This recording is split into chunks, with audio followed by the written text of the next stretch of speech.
catholique sur la vie après la mort, le conte numéro 25, les 3 reniements du frère Zéphirin. Ce conte vise à manifester le rôle de Lucifer à l'heure de la mort. Puisqu'on dit que toutes les âmes sont tentées par le démon au moment de la mort, il faudra que j'y passe. Mais pourtant, non, je suis trop petite. Avec les tout petits, il ne peut pas. C'est une citation de Sainte Thérèse de l'Enfant Jésus, docteur de l'Église, dans Histoire d'une âme, le 18 août 1896. Le père Zéphirin est africain, et sa ferveur est incroyable. Il est l'icône même du zèle pour Dieu. Dès sa majorité, il devient séminariste à Dakar. Il se fait remarquer par le sérieux et la responsabilité de son attitude. À force de travail, il devient licencié en philosophie, puis en théologie. Il parfait ses études à Rome, il est ordonné prêtre et est nommé aussitôt professeur au séminaire.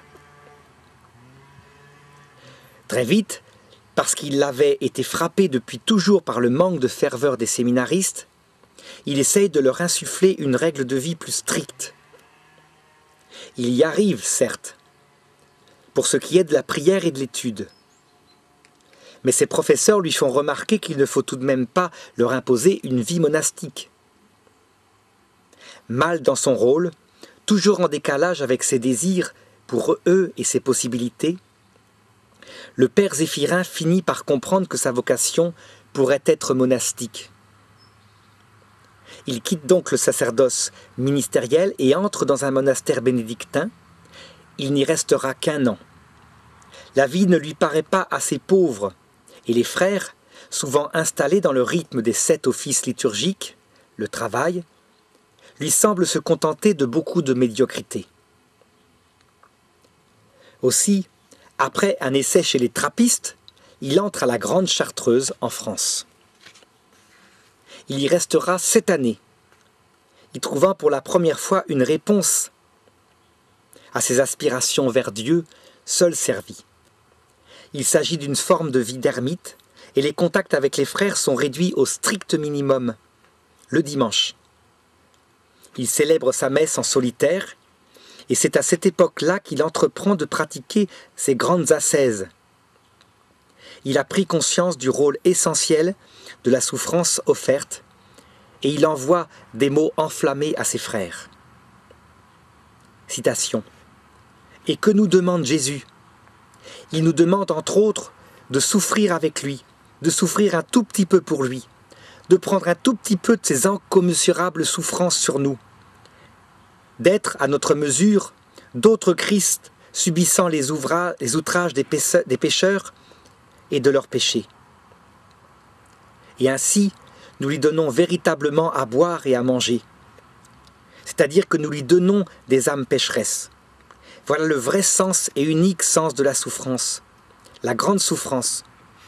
Voilà pourquoi, dans la foi, avoir peur de la souffrance ou refuser la souffrance, mon Dieu, que ce calice s'éloigne de moi, est compréhensible, mais doit être combattu, les yeux droits dans les yeux et affronté avec courage, persévérance, confiance et patience.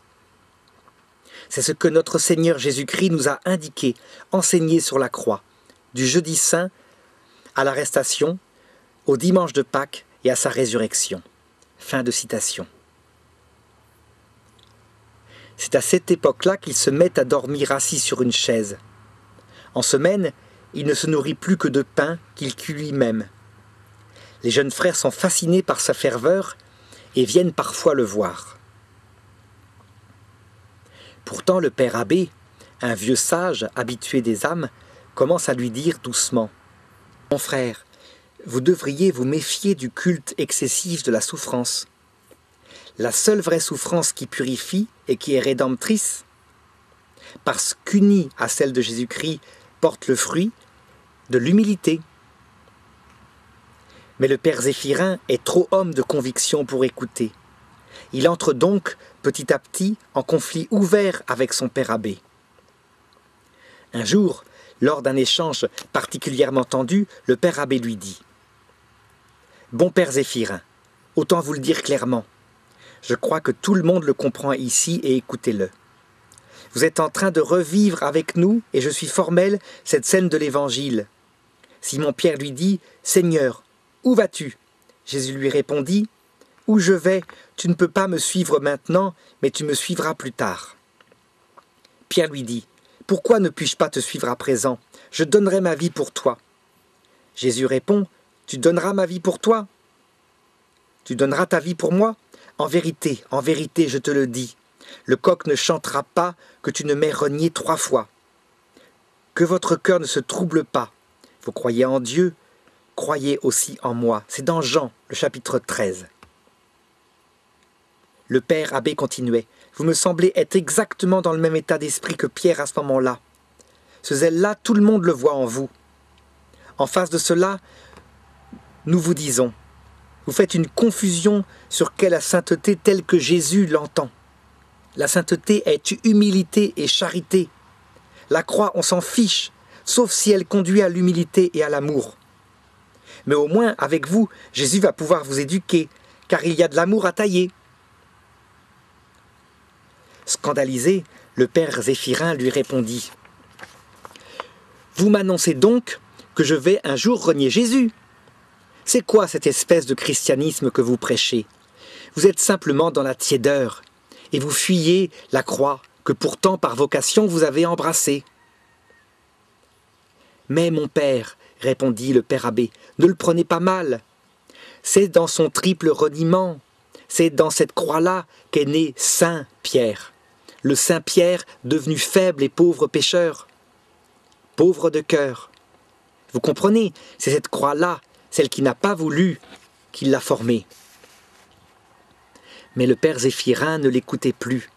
Il claqua la porte de la Chartreuse et trouva refuge à Montmorin, dans les Alpes, dans la communauté d'ermites du père Emmanuel de Floris, un ancien cellerier de l'abbaye d'Ancalcat. Il le rencontra d'abord de manière suspicieuse. Ce père était bonhomme, très simple avec sa petite bedaine, et il n'indiquait rien de bon sur la qualité de sa ferveur. Zéphirin lui expliqua son conflit avec son ancien supérieur, et le père Emmanuel lui répondit « Bah, venez donc! Ici c'est la cour des miracles, et tous sont les bienvenus. Je vous présenterai un jour sœur Elvira.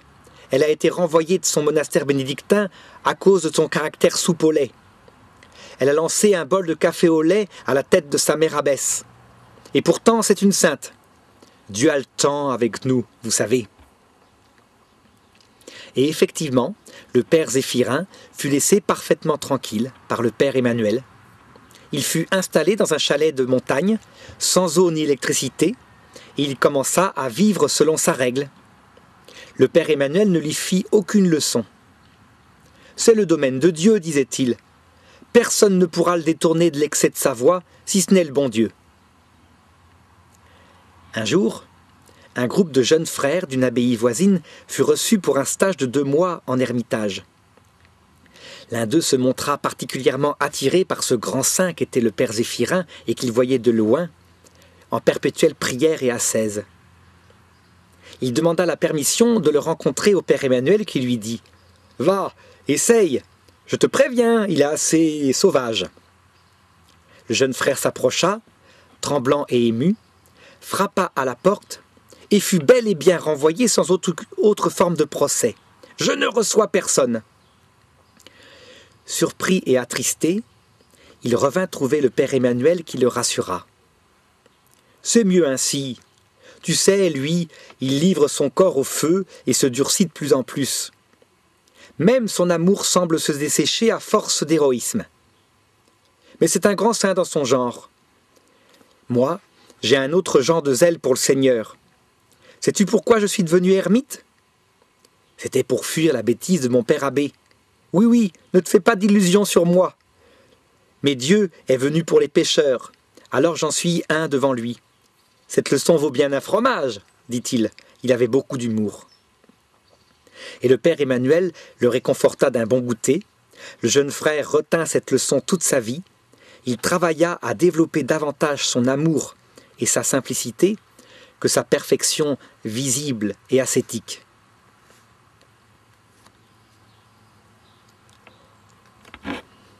Ici s'insère une note. Le père Emmanuel de Floris est mort quelques années plus tard, dans les circonstances que voici. 1 an avant, il annonça à ses frères ermites sa mort, pour le jour de la Saint-Joseph. Et les frères se moquaient de lui, en pensant qu'il faisait un peu comme un certain Indien de la publicité qui avait lui aussi annoncé sa mort et était reparti avec un Mars. Ça repart. La fête de Saint-Joseph de l'année suivante arriva et les frères avaient organisé une fête pour lui. Le soir tombait, il n'était toujours pas mort, et ils le plaisantaient, et lui riaient de bon cœur. Et puis son rire se figea. On s'en aperçut quelques moments après, il était mort. Il y eut autour de son corps des parfums que les frères ermites sentirent. C'est ainsi que Dieu manifesta que ce bon père Emmanuel, humble et sans illusion sur lui, était devenu à ses yeux un grand saint, certainement.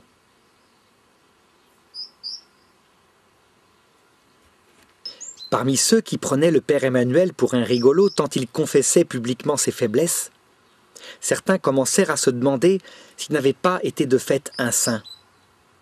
Lorsque le saint père Zéphirin sentit venir sa mort, 10 ans plus tard, il pensa encore une fois au père abbé de la Grande Chartreuse et se dit, heureux, « Je n'ai jamais renié mon doux, tendre Jésus. » Et de fait, sa mort fut paisible, un grand exemple pour ses frères ermites. Le menteur. Au moment où son cœur s'arrêta, Zéphirin fut accueilli par un ange de lumière, magnifique de blancheur. Il tomba en extase devant sa beauté, sa perfection et sa dignité. Il vit dans son regard une immense rectitude morale, et il se dit, prosterné à terre, « Seigneur, je te suivrai partout, ma vie t'appartient, tu le sais depuis toujours. » L'ange le releva et lui dit, « Je le sais bien, bon serviteur. Tu t'es montré indéfectiblement fidèle, entre dans le monde que je t'ai préparé. » Et il vit une montagne grandiose, et à son sommet, le plus bel ermitage dont il aurait pu rêver. Le père Zéphirin eut alors un doute. Et la vision béatifique, aurais-je la vision de Dieu ? Je ne suis devenu ermite que pour voir Dieu un jour. Alors le Christ parut devant le père Zéphirin et Lucifer, car c'était le nom de l'ange de lumière. Lucifer se retira. Confus, le père Zéphirin reconnut aussitôt Jésus. On ne pouvait se tromper. Il voyait son âme encore marquée des stigmates de sa passion, une âme d'homme essoufflée et usée, en ruine, et pleine de sincère compassion. Le père se prosterna à terre en balbutiant « Je me suis trompé, je me suis prosterné devant Lucifer, ce n'était qu'une erreur de jugement. » Jésus lui dit « Ne t'en inquiète pas, je le connais et sa ruse la plus grande est de se déguiser en ange de lumière. Il te faudra encore l'affronter avant de venir avec moi. Es-tu prêt ?»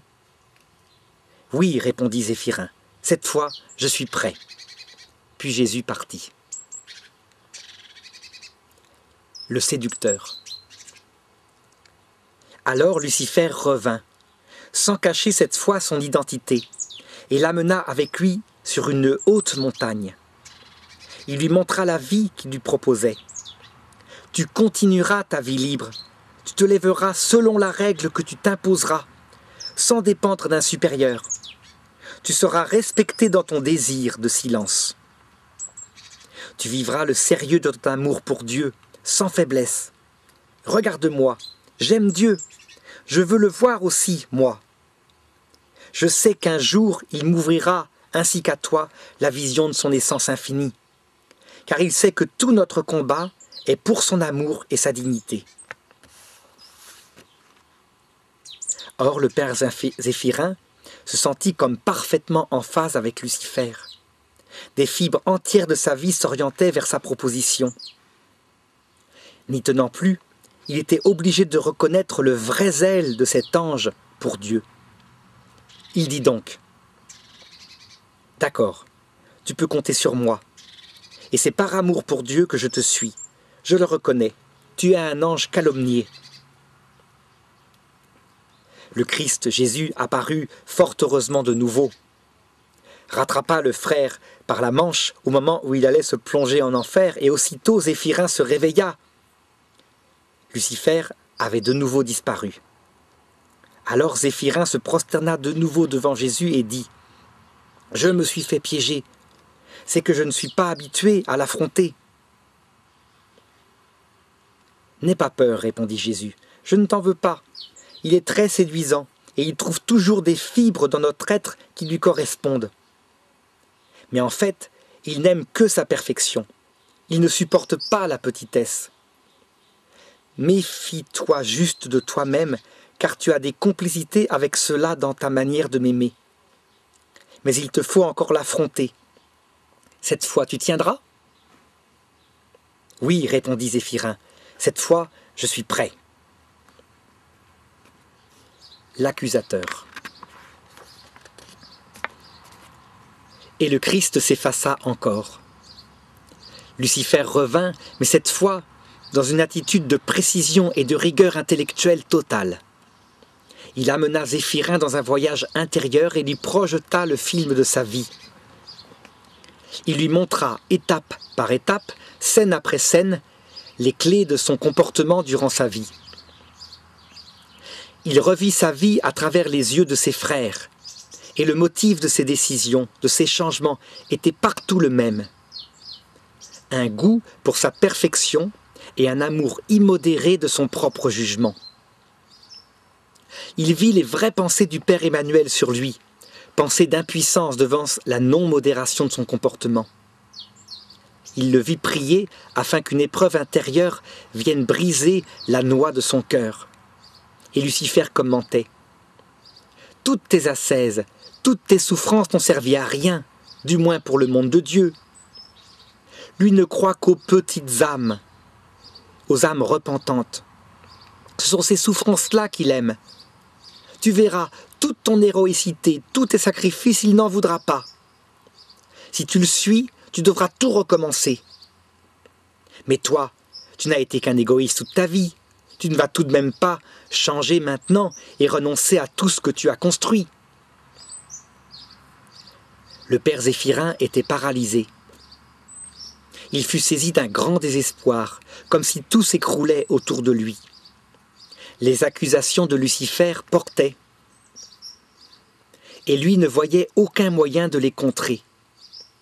À chaque fois qu'il protestait et disait de plus en plus mollement « Mais non, mon intention était l'amour de Dieu », Lucifer lui dévoilait une intention plus profonde qu'il s'était cachée à lui-même, sa propre perfection. Alors, dégoûté de lui-même, le père Zéphirin décida que c'était trop vrai surtout. Il décida cette fois, dans le désespoir, de suivre Lucifer sans se retourner et se plonger loin de Dieu en enfer. Et ce fut la 3e fois, ce jour-là, que Zéphirin donna sa vie à Lucifer. Il en était là de ses réflexions quand il vit s'approcher un coq. Que pouvait bien faire un coq ici le jour de sa mort? Effondré sur lui-même, face à la découverte de l'échec total de sa vie, pourtant nourri des Écritures, Zéphirin ne fit pas le rapprochement. Et pourtant, comme Pierre, 2000 ans plus tôt, il pleura amèrement. Une main le toucha. C'était Jésus. Zéphirin le remercia et le repoussa doucement. « Seigneur, par 3 fois je t'ai renié. Le père abbé de la Grande Chartreuse me l'avait prédit. Et moi je voulais le faire mentir en t'étant fidèle. Je n'ai plus rien à t'offrir. 40 ans de vie monastique et d'efforts pour aboutir à cela. Laisse-moi. Je ne suis pas digne d'être ton serviteur. »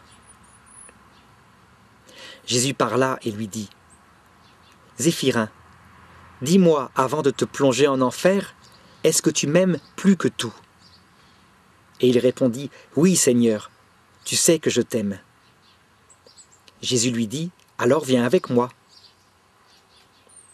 Il lui dit à nouveau une 2e fois « Zéphirin, m'aimes-tu » « Oui, Seigneur, tu sais que je t'aime. » Jésus lui dit « Alors viens avec moi. »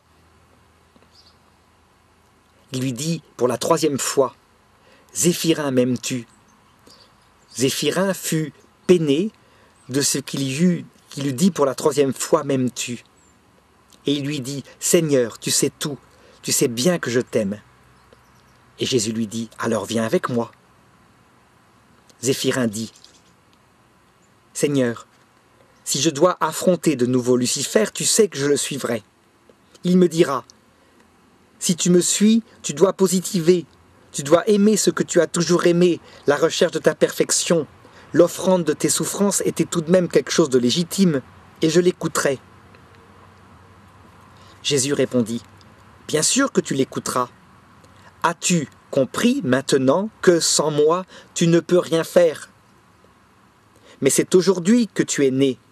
Moi, je connais ton cœur. Je sais bien que ton intention était pure, même dans tes désobéissances et dans ton obstination. Et regarde, parce que aujourd'hui tu es devenu humble et obéissant, je bénis les sacrifices que tu m'as offerts. Je les reçois et je les renvoie en grâce sur terre. » Et le frère Zéphirin vit une pluie de grâce tomber sur la terre. Un boulanger de Cahors se convertit ce jour-là, sans savoir d'où lui venait cette grâce. Une dame de Marseille rata son suicide et vécut une expérience de rencontre avec le Christ. Un jeune couple stérile conçut un enfant, promis au paradis. Ce n'est qu'au jugement général qu'il leur sera révélé l'origine de leur chance, quand paraîtra la trame de la communion des saints. Quant au père Zéphirin, il entra très vite au ciel. Son triple reniement proclame les coqs dans le monde entier, ici-bas et dans l'au-delà, l'avait tellement déçu que, sans retour en arrière, il comprit son indignité. Comme le dit l'Écriture, dans le Deutéronome chapitre 28, verset 65, Yahvé lui donna un cœur tremblant, des yeux éteints, un souffle court. C'est ce qu'on appelle en théologie la kénose, un cœur tout humble, prêt pour le paradis et la vision béatifique.